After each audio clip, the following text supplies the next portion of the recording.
Ako po si Dr. Ervin Cabalquinto, isang ARC DECRA Fellow at Senior Lecturer dito sa Monash University sa Australia. Ako po ay kasalukuyang nagre-recruit ng mga research participants para sa aking proyekto na pinondohan ng Australian Research Council. Ang pamagat po ng ating proyekto ay Exploring the Digital Divide in the Aging Migrants' Personal Home. Layunin po ng proyektong ito na maunawaan at masolusyonan ang digital divide na dinaranas ng mga older migrants dito sa Australia. Sa aking proyekto, ako po ay mag-e-engage sa older Filipino-Australians sa Victoria, Australia at ang kanilang mga network sa Victoria at ang mga network sa Pilipinas.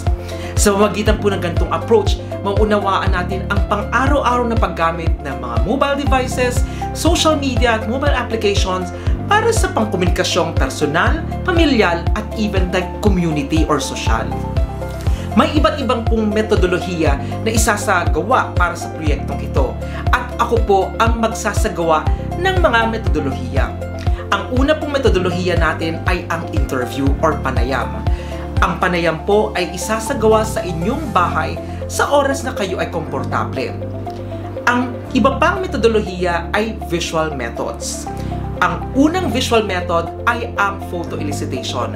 Ibig sabihin, ako po ay mag-a-ask sa mga participants na mag-provide ng mga contents mula sa kanilang mobile devices na maaring magpakita ng mga positibo or negatibong karanasan sa paggamit ng teknolohiya.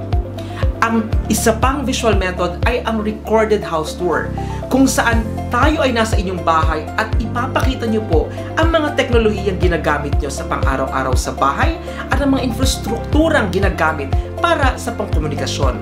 Sa pamamagitan ng ganitong metodolohiya, maunawaan natin ang mga positibo rin at negatibong karanasan sa pang-araw-araw na pangkomunikasyon.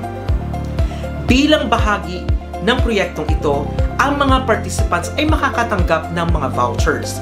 Para sa older Filipino-Australians, kayo po ay makakatanggap ng $80 Coles voucher.